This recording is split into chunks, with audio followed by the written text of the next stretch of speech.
The year was 1982. A seasoned yachtsman, Stephen Callahan, set sail from the Canary Islands, embarking on what he hoped would be an adventurous solo journey across the Atlantic. Aboard his self-designed 65-foot sloop, Napoleon Solo, Callahan was filled with anticipation and confidence. He had built this vessel himself, ensuring it was seaworthy, sturdy, and capable of withstanding the unpredictable forces of the ocean. His initial plan was to participate in a yacht race from Spain, but circumstances forced him to withdraw. Undeterred, he decided to continue sailing toward Antigua, relishing the solitude of the open sea. For the first few days, the voyage was smooth. The vast, endless blue of the Atlantic stretched around him, the wind filling his sails as the Napoleon Solo cut through the waves. However, fate had other plans. 7 days into his journey, a powerful storm brewed over the horizon. The winds howled, the waves towered, and his small vessel was tossed like a mere leaf in the chaotic waters. As he battled to keep control of his yacht, an unknown force struck the hull with terrifying impact. The jolt sent Callahan reeling. He suspected a collision with a whale, a theory he would later write about in his book. The blow was devastating, and before he could fully grasp the situation, water began flooding into his beloved Napoleon Solo. As the icy water gushed into Napoleon Solo, Callahan's mind raced. His boat, the vessel he had poured his heart into, was dying beneath him. Though the yacht had watertight compartments, keeping it from sinking outright, it was clear that it wouldn't stay afloat for long. The powerful waves continued to hammer the vessel, making it impossible to remain on board. With no other option, Callahan scrambled into his inflatable life raft, a small 6-foot Avon raft, barely enough to accommodate him. He desperately grabbed what little he could before abandoning ship.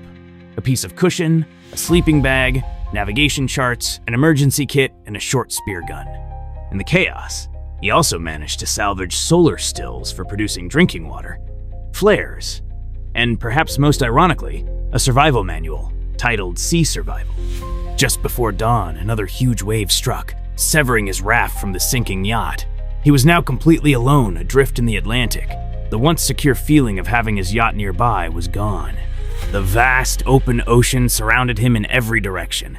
There was no land in sight, no signs of rescue, only the endless blue and the merciless waves.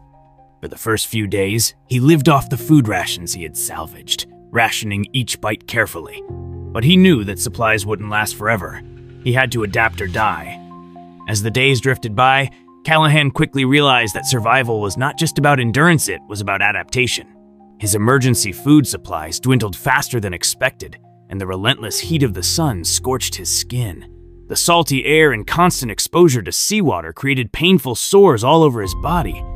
But worst of all was the thirst. His solar stills devices, designed to convert seawater into drinkable fresh water, barely produced enough liquid to sustain him. On a good day, he collected just over a pint of water. He couldn't afford to gulp it down. Instead, he let tiny sips absorb in his mouth, trying to trick his body into feeling hydrated, hunting for food. With no choice but to find his own food, Callahan turned to the ocean itself. At first, he relied on the flying fish that occasionally landed in his raft. But soon, he began using his spear gun to catch mahi-mahi and triggerfish. "I ate pretty much all parts of the fish," Callahan later recalled. The flesh, the liver, even the eye seach provided essential nutrients and hydration. The fish eyes, in particular, became tiny nuggets of fluid, offering desperately needed moisture. To preserve food for later days, he dried fish strips in the sun, turning them into a type of hard tack.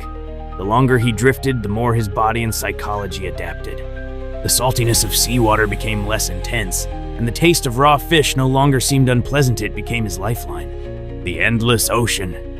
As he drifted westward, he realized the terrifying truth. No one was coming for him. His emergency radio beacon failed to alert rescuers, and his flares went unseen by passing ships. 9 times he spotted ships on the horizon, 9 times he sent up flares. 9 times he watched in despair as they disappeared into the distance. Still, he refused to lose hope.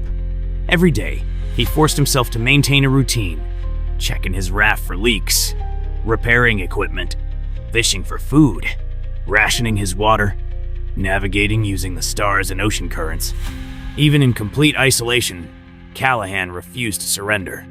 As the days stretched into weeks, Callahan's body began to deteriorate. He had lost a third of his weight, his skin was covered in painful saltwater sores, and every muscle ached from constant exposure to the elements. But perhaps the greatest challenge was the mental battle. Isolation played tricks on his mind. He would sometimes hear phantom voices whispering from the waves. He would hallucinate, seeing land where there was none. The nightmares were the worst visions of rescue that would vanish when he woke up to endless blue once again. Yet, he refused to let despair take over. He forced himself to stay busy, treating his tiny raft as a ship that needed constant maintenance. He continued fishing, repairing leaks, checking his navigation, and building up food and water supplies for emergencies. One of his greatest fears was sharks. On multiple occasions, shadows lurked beneath the raft, circling him like silent predators. He knew that if his raft tore open, his fate would be sealed. Then, one day, it happened his raft was punctured, fighting to stay afloat. In a desperate scramble, Callahan patched the holes using whatever materials he had left. The repair held for now, but every day after that he lived in constant fear that the raft would fail completely. The ocean was both his captor and his provider. The ecosystem that had formed around his raft barnacles, fish, and bird shelp sustained him, but it also attracted predators. The fragile balance between survival and death grew thinner with each passing day. Still, Callahan clung to life. He reminded himself, as long as I am breathing, I have a chance. Callahan had now been drifting for over 2 months. His body was weak, his sores worsened, and his strength was fading. Yet, he had survived. He had fought against hunger, thirst, storms, and isolation. But how much longer could he last? Then, on the 20th of April, 1982, something changed. A light in the darkness. As the sun dipped below the horizon, Callahan spotted lights in the far distance. His heart pounded. Could it be real? He had seen so many illusions before, so many tricks of the mind, but this time, something felt different. By dawn, he saw it clearly Lent. He was approaching an island southeast of Guadeloupe. His body was on the brink of collapse, but his mind surged with newfound energy. He was close, so close. The fisherman's discovery. Just as hope ignited within him, his raft began sinking. The repeated punctures and repairs had taken their toll, and now, at the very edge of salvation, his fragile vessel was giving out. Then, as if fate had decided to spare him, a small fishing boat appeared on the horizon. The fishermen had been drawn to the birds hovering over Callahan's raft, a sign of an abundant marine ecosystem. When they arrived, they found something they never expected: a man barely alive, lost at sea for 76 days. Callahan was hauled aboard, his ordeal finally over. The aftermath. He was taken to a local hospital where doctors were astonished at his survival. He had lost a third of his body weight, was covered in sores, and was mentally and physically exhausted. But he was alive. That evening, after a brief hospital stay, Callahan walked out on his own feet. In the following weeks, he recovered on the island before hitchhiking on boats through the West Indies, slowly making his way home. Despite his ordeal, Callahan never turned his back on the sea. He continued sailing, calling the ocean the world's greatest wilderness. His survival story became the foundation of his book, Adrift. 76 days lost at sea, and his experiences helped shape the 2012 movie Life of Pi, where he worked as a consultant. A legacy of survival. Stephen Callahan's journey was more than just a story of endurance. It was a testament to the strength of the human will. Against impossible odds, he survived by adapting, learning, and never giving up.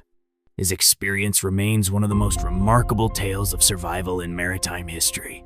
Survival isn't just about endurance, it's about adaptation, resilience, and the will to fight against impossible odds. And Stephen Callahan's story is proof of that. Imagine being lost at sea for 76 days. Alone, drifting, no guarantee of rescue, no certainty of survival. Just an endless horizon and the raw forces of nature. Most people would break, but Callahan didn't. He adapted. He learned how to fish, how to collect water, how to repair his raft, and most importantly, how to keep his mind strong even when all hope seemed lost. What makes this story even more incredible is that he wasn't just lucky he was prepared. His knowledge of the ocean, his problem-solving skills, and his sheer determination kept him alive. And in the end, it wasn't a rescue team or a passing ship that saved him. It was his ability to keep going, to push through, even when his body was failing him. So, what can we learn from Stephen Callahan? That no matter how impossible the situation, no matter how alone you feel if you refuse to give up, you give yourself a chance. His story is a reminder that the human spirit is stronger than we think. If you found this story inspiring, don't forget to like, subscribe, and hit that notification bell. And let me know in the comments, do you think you could survive 76 days at sea? Until next time, stay curious, stay adventurous, and never stop learning.